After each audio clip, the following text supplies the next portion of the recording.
Welcome to the Unstoppable Force podcast. Guy. Now I'm Rob, and this week we're talking about Legends of Runeterra. So basically, it's Riot's new card game. It just dropped on the 24th of January. But it's basically just brand new. And Riot, their first new game, unless you consider TFT a new game. But Right. Well, it has a whole new launcher right, associated with it versus TFT, where it feels very built in to the game of League of Legends. yeah, I'd say it was kind of strange actually. Opening it up for the very first time. Just because it's like a League game that's not through the League launcher, and there was like your friends list and everything, and all these characters in a totally different art style, and it was like a weird feeling because you just get used to characters in normal League of Legends for I've been playing it for like 7 years, Hmm. Wow. so it was Yeah. weird as a player of the game. I thought so. Like once you launch the game, it sets you up immediately with the tutorial, and as soon as you start stepping through it, and they have many more tutorials after you start going, but there's a lot more parts to it than just what I feel is your normal card game, especially in the digital sphere. I guess the only direct competitor I would say is Hearthstone. But still, there's just there are it's way different. It feels way different than just playing your cards with certain cost and stuff like that. It has different layers and levels of gameplay, honestly. Yeah, it's actually totally different design from any of the other card games. They try to take a twist on it. Essentially, you have like these champions, and then you build the deck around those champions. Um, like for example, there's Zed who has when he attacks, he'll summon an ephemeral version of himself, which basically means that that character will die at the end of the attacking phase. They set up the champions, so they use them as sort of like the head and sort of the direction in which the your deck will be kind of going. So they have the different regions that within League, like Demacia, Freljord, Iona, Noxus, Piltover and Zon, and Shadow Isles. So the way they set it up is you can only have cards from two of the regions at a time, and you can have I think six champions in Yep, your and yeah, you can have six up to champions. three of a single one. Right. But you can have like four different champions if you just do like one. I think you can have more than that. There's actually four champions per area per Yeah. region. But there's only a couple here. There's six. There's I think total six. And the beautiful thing about League too is that there's just so many more areas for them to take from for expansions and even the specific areas like Noxus. There's more characters. There's Scion. There's what's another Noxus character? There's Swain. Like oh, that'd be so cool to have like some cool like pro deck or something like that. Um, and essentially, yeah, you build these smaller units. They're called allies, and you can build decks around them. And I guess with was it with four or six different areas, combine two of them each. How many total areas is that? I think it's isn't it like times five, right? That's how many It's six combinations. times five times four times three times two times one, right? Well, it's just like you pick one that's six, and then you pick another one that's five is left, and that's the total combination because you can only pick two of the areas, so it's six times five, so it's So 30 so 30 different unique combinations of factions. regions, Regions. right? And then within those regions, you have the different champions which you can interchange, which that's I don't how many are there per region? I know there's like at Four. least four, right? I think it's exactly four for each region. Four? Okay. And they're vastly different too. These are like not similar in any way to each other. there are for example like units in your deck, right? You use like an overwhelm deck, Yeah. and Darius and Tryndamere are both they both have overwhelm, and they're both huge high DPS units. But then you can also go like Braum and Vlad and play like a siphoning like vampire deck, and that's like a totally different deck using the different champions. Yeah. Um, Versus like just like this heavy hitting like really powerful unit overwhelm deck. And there's even stuff in between. You can actually, I mean, there's already tons of decks out for it, and meta is starting to form, and it's definitely has a lot of viable decks, way more than any other professional card game. Actually, I think. Really? Is, did, I mean, the game just hmm, came out though, so it's not really saying much because people are still figuring things out, and true. you never know. Some deck is going to come out. Apparently, there's a new style deck with these units that the units that when you put them out onto the field, they actually they can't be defended against. The Oh, elusive units. oh yeah, yeah, yeah. So those units, apparently, if you spam those units and you level up their toughness a ton, they become incredibly difficult. Yeah, because you can only use elusive to block them, right? Yeah. Or is it not at all? Okay. You can only it's like you. I don't know. I mean, there's if the only way to stop them is with elusive, characters. At that point, you need to like have a contingency plan for each different type of you know play. So it's Yeah. like I've even noticed like some super strong spells, and I just have nothing that negates these spells at all, and I'll just get screwed by them. And I'm like, I have to sit here and take this. There's nothing that stops it, or I have like anything that recalls it. I do like most of my spells are damage based or like freeze, and it just like there's no negating or counter spells that I learned that I'm definitely gonna need to put in there because I just screwed by those. Yeah, I think anyone who's played like Hearthstone knows what it feels like to get fucked by spells. Yeah, most of these games are like crazy like that, like the Hearthstone style games. But I want to talk about what's like really different in the gameplay for this because this layout is you're able to summon the card. So each of them has a cost, like sort of any Yeah, standard game, and the mana and goes then up just like Hearthstone, where it's just like one right extra every round. each round, yeah, and it goes back and forth. But you summon a card from your deck. Is it an ally? I guess you can call it because there's spells and then allies, and Um, you I can see what the actual game check. right. And then you play that on an area that is out of combat, and It's just in the units. round units. Okay, that makes sense. So you play them out of combat when you summon them, and on then there's an attack token. So it's like who's attacking, which whoever's up, and you place it into attack. So you can just on the beginning of your turn decide to attack with what's on the field, or you can summon a card, but then you give your opponent the opportunity to summon a unit to block your units that you have. And because they show on the field that out of combat, they can be more prepared to fight them than coming straight out of your Mhm. hand.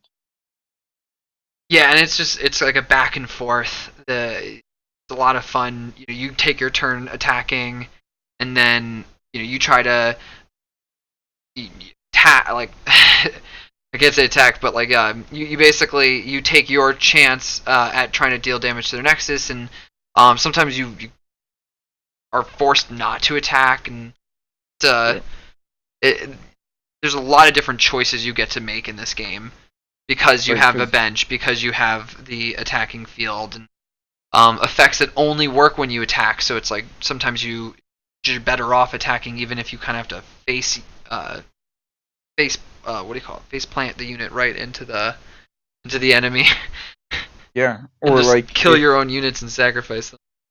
or if you're going to attack, but your opponent has something that when they die, it does something. Then you don't want to attack because if they sacrifice their unit, then you're setting up something else. So you got to really watch out.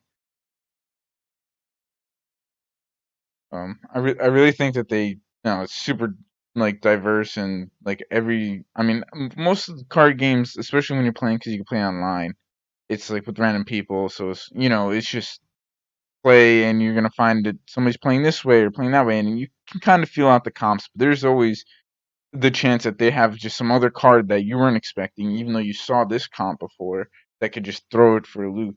You're always gonna get something different like that. Hmm.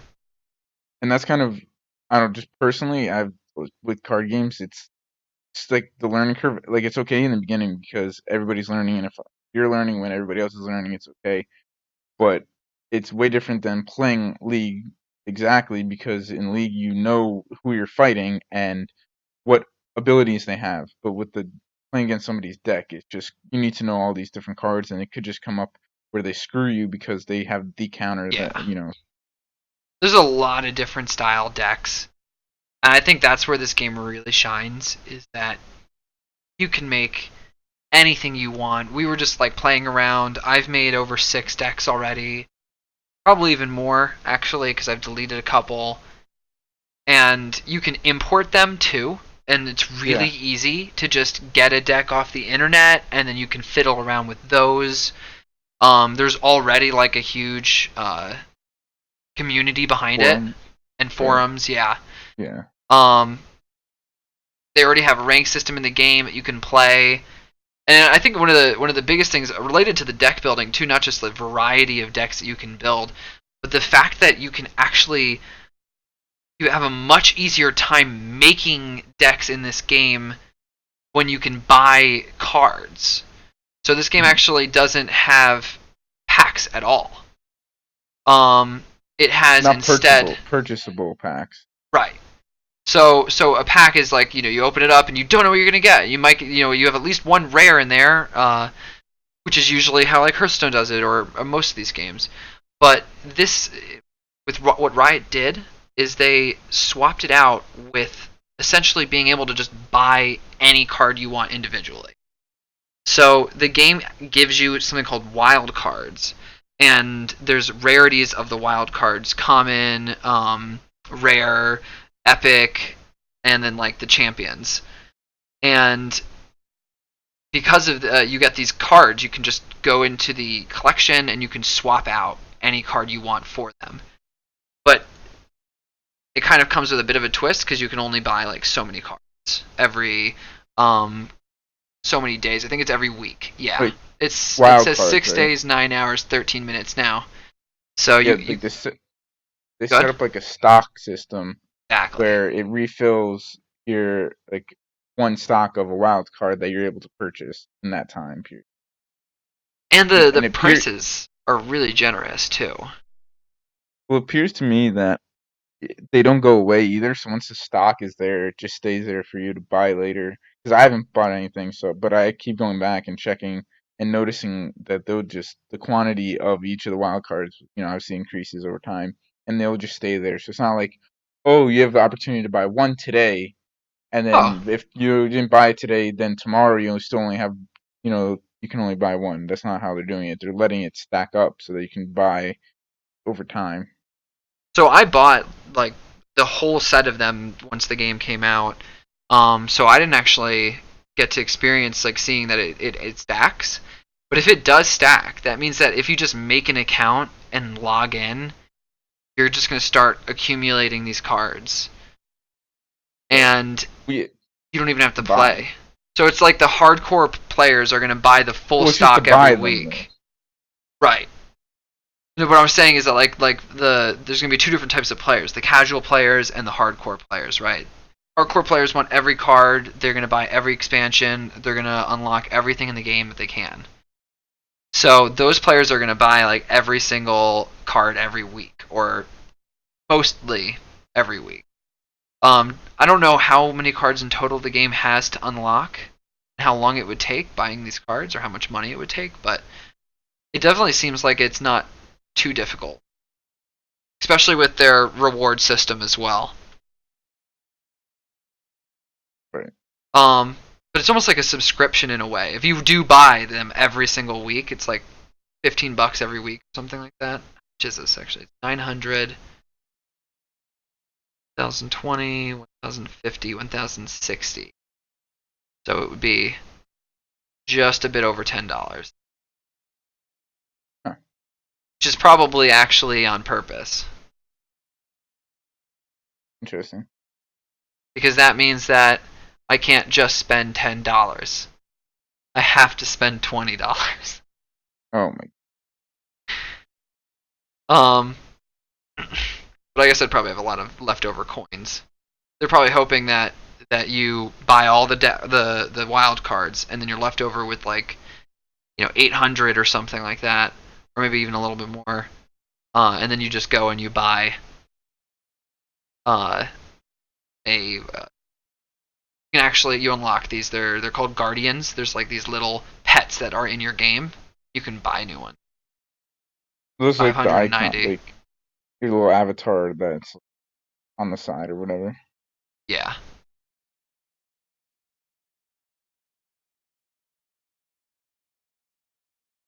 Yeah, but their reward system is pretty. It's like a battle pass almost. Well, right, yeah, like a free battle pass. Yeah, and you know what they have? It's like they have the main. They have like a weekly chest that you can, as you play, you level up the chest. So the higher level, then the higher level cards you get at the end of the week. That's one thing. Then they have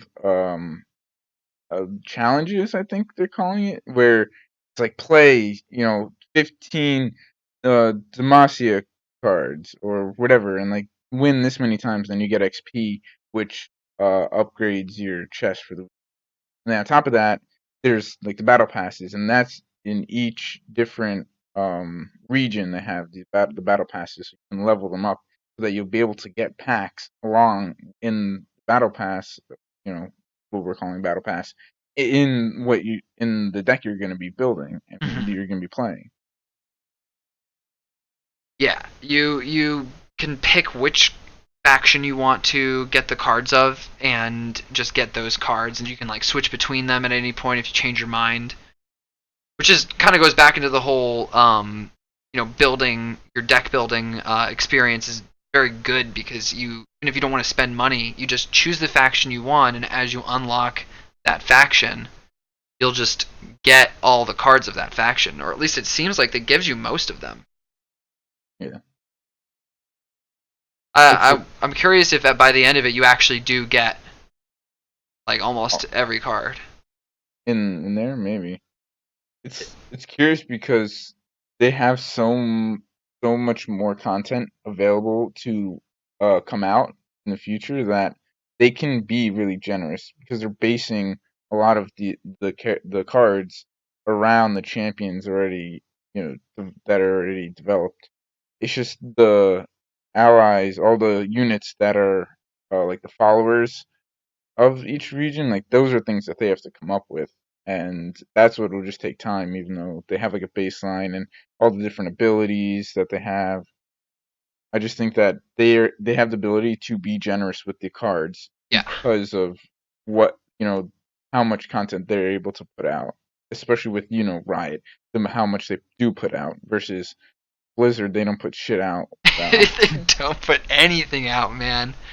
Like we yeah, were we were considering covering Overwatch for this episode because of all the shit that,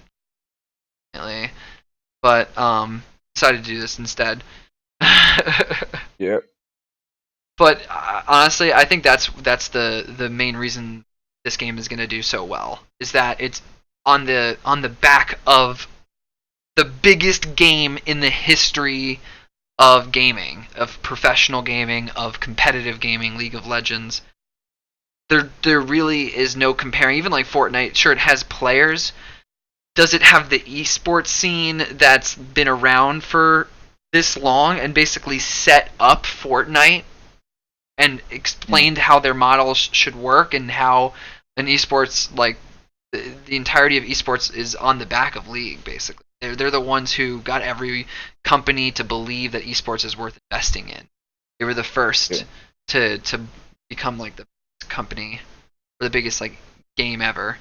Um, and they actually they kind of built their game to be creep proof. Like you know what is it called again in like card games? It's like the power creep. Oh, You like like when cards. good. No, I mean I don't actually know that term. I don't think is it's like when like the card like the most powerful cards end up just like is that like you can just create decks based on like the most powerful cards and everybody's like okay this is all like if you don't have these things you're screwed. Like, we all know it's all the same. I don't know. Is that what it is? I It guess. it's kind of that, but like almost like worse, right? So when there's a certain amount of cards in the game, in like any card game, you know, there becomes what's best. And Right. then once you have what's best, and now, oh, we have to come out with more content. Well, we have to make it at least be able to be as good as the best things in the current meta for it to be Yeah. like something people actually want to play. So that comes out, and then people play that, and now because it made you know it probably made the game even stronger. It was probably one of the top few decks. Then they have to come out with another thing, and with each new expansion that comes out in a game, the power creeps. So like if you look at Yu-Gi-Oh, remember like way back in the day, you know, there was just like few cards with some basic effects and they weren't that flashy and you never were doing anything totally insane. And then like jump like 10 years forward and you've got these like crazy different you know decks that have insane combos and are putting out XYZ champions and are putting out like what's the one like the synchros and now they have this time system on top of it. It's like it's basically in order to keep people coming, you have to dial up the game. Yeah. Do you think that this game? I mean, I feel like it could suffer from that. I think if they are able to come up with like things that are different that are powerful than just like a bunch of new stuff. Like I think you can add. It'll be really cool if it's like they come out with like whatever region or champions that or cards that they work well and they make other metas better than just this meta, that comes out and like this pack that these cards come out with is it changes how other decks like form and how other champions are used. Yeah, because it combines everything is like this. It's like a flat playing field almost, where there's a lot of different champions. There's a lot of different units and a lot of different factions. You can combine them all. You can mix them all. And there's so many more factions they already have in League. They just come out with more of those, and they just make sure that those are balanced with the current ones. And I feel like they can, you know, tweak things. And Riot's not afraid of tweaking a game. Hearthstone and Blizzard, they're like, hey, here's a card, and it may be broken, but we're gonna take literally forever to fix it. Forever. Or break it Absolutely again. so freaking long to fix it, and then break it again or do something else. And I feel like League is always quick to act, and they like to kind of dial it until it's right. They're not afraid to like overbuff it and then like bring it back a little bit. Versus like Yeah. the Blizzard feels like it needs to get it like perfect or something. They just take forever. I don't know why. Yeah. Huh, yeah. Um, but that's pretty much the But gist of the game beyond like what's new in terms of like what's coming out, and I think that it definitely has so much potential. I'm kind of definitely. curious to see where this goes. I mean, we need the mobile version. Yeah, it's probably not far off. Well, I mean, TFT has to come out first, I think. Yeah, I wonder if they're Because gonna like compete with themselves with TFT a little bit with this, because like hmm, Hearthstone players went from that yeah, to TFT. TFT. Now it's the jump. It's the bridge. That's what they did. There was their plan all along. This is a different game. Come here, and then wait. Remember that game you used to love? Well, this is better. This card game's better. Yeah.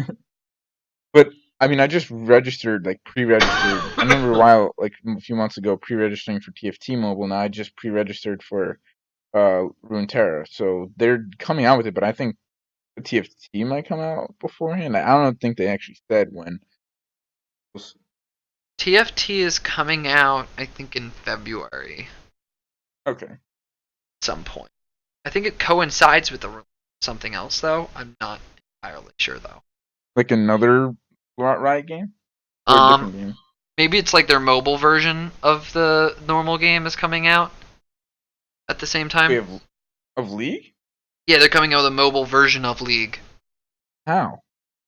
Like I it's mean, I just get it, a but oh my god, dude, that would, I think it's okay because I'm not that good at League. I think I would just be so much worse at the mobile version. I almost feel like the mobile versions are easier in some ways than the normal. I guess there's a lower Yeah, mastery. So if you're like yeah, good, you're gonna be better than a lot of the people they throw at you at the beginning because they're gonna throw other people who are playing their first game or their second game or their third game. yeah. That's Right. the I think. experience I had. Well, actually, now you mention, I think mobile games they make them so they're easier, and then they make them like not like dumb easy, but like because that's the audience is mobile and like needs to be so easy to, we use the controls. They make it like really easy, but because coming from like I want to be able to be really precise with certain things, coming from that angle makes me be like this game to keep that in the mobile version would just be hard. But then you sacrifice certain ability of precision for that. Yeah, I think they put a lot of work into it though. They said that they really wanted to make sure that the game did not feel like too If key. right, and you can't change it up that much. You have to keep it like So I'm excited to see it and try it out. But if it sucks, obviously it sucks. I think it's been proven to work though in that there's knockoffs of League of Legends for mobile, and one of those knockoffs is owned by Tencent, who also owns Riot. So Riot's technically being knocked off by itself. yeah. Okay. It's like Eh, it's like a in China it's a like a big game, more so. yeah. I forget what it's called. Um, but yeah, they have like mobile versions already, so they had something at least to work off of, and like they a proven concept as well. Okay. All right. Seems optimistic. I wouldn't be surprised if they like took code from that game because it's owned by Tencent. Yeah. They probably were like, "Hey, Tencent, can we just have like a ton of that code? We'll go make you some money." Nice. It is kind of the fun. I actually think Tencent is even though it's totally evil and it's China, um, it's quite good at letting its owned companies just do their own thing, which is great. Hmm. Pretty facilitating in that sense. Yeah. As much as they are evil China like propaganda machine. Right. um, yeah, I feel like we've covered most of what the game is about. One other thing that is was just kind of a fun thing that I enjoyed about it is that the UI is also really streamlined and straightforward, and like your friends list is the same as the league. There's a lot of fun things that you can like discover in like the if you go into like collection, play around with the search system. It's pretty Yeah. Yeah. Yeah. especially like I said, I have a little experience in X and stuff. It's definitely a really well designed game in that sense as Right. well. Um, Even like the fucking home screen, man. I'm sitting on the home screen right now, Oh, and and it's just waving in the wind. yeah, it's beautiful. Every champion has their own home screen. I think. I'm not I've only sure. seen I've seen Ash. I've seen Jinx. I've seen Darius. I don't know if I've seen many more. The other ones. Maybe it's only one from each faction. I think they're gonna add more. I've seen Thresh. I haven't. I don't think I have. Huh. I've seen. Well, that would make sense because you only listed four, but there's six factions, so probably one each faction. Yeah, there might be. I just haven't. Let's see, Ionia. Which one's Ionia? Oh, there's a Yasuo one. There. Okay. Uh, yeah, it's Ionia. Yeah, Okay. there's one from each. This one. I hope they add the rest of them because they're really cool and they're beautiful. Honestly, all the art in this game is beautiful. Even the individual cards, you think that they're just a tall rectangle, but they're not. You can actually click on them, view them full screen, and they're actually like in, I guess you could say like 4K if you're using up to 4K probably. Yeah. And they're like can be super detailed backgrounds with like even like some Easter eggs. There's Ezreal, his entire room is the full picture, but you only see him and you can't even tell he's in his room. So there's a lot of fun little details too to find, especially if you like League or get to see like the actual cities and stuff. It's kind but yeah, I think that's it. Let us know what you guys think about Legends of Runeterra. Whether or not you think it's going to like put a dent in these big card games like Hearthstone and um is that the only big card game? I Magic. can't. Well, yeah, I Magic guess has. Magic has their own online Yeah. version now. Yeah. There's like fucking Elder Scrolls has theirs. Oh yeah. And Gwent, I guess. That's The Oh, Witcher. yeah. But I'm curious to see. Is this thing gonna become the king of the card games? Yeah. Isn't it? And yeah, it's gonna grow and keep the support that the other games have. It is Riot, so this I can't imagine it not having like massive game-changing updates that totally rehaul the game like every couple months, like with Yeah. TFT, like coming out with the next set, and then like totally changing shit every time they release a new character. Yeah. But I we'll bet you have to see. they're gonna come out with champions, I think regularly or something. Every every 3 months we just get a brand new champion, brand new either a new champion or a new faction, and they're gonna do that for a while. I think they're trying to set this up almost as like champions like coming out, just like in normal Yeah. week. Yeah. Okay. Yep, but that's about it. Let us know what you guys think. See you next week. As always, thank you for listening and following.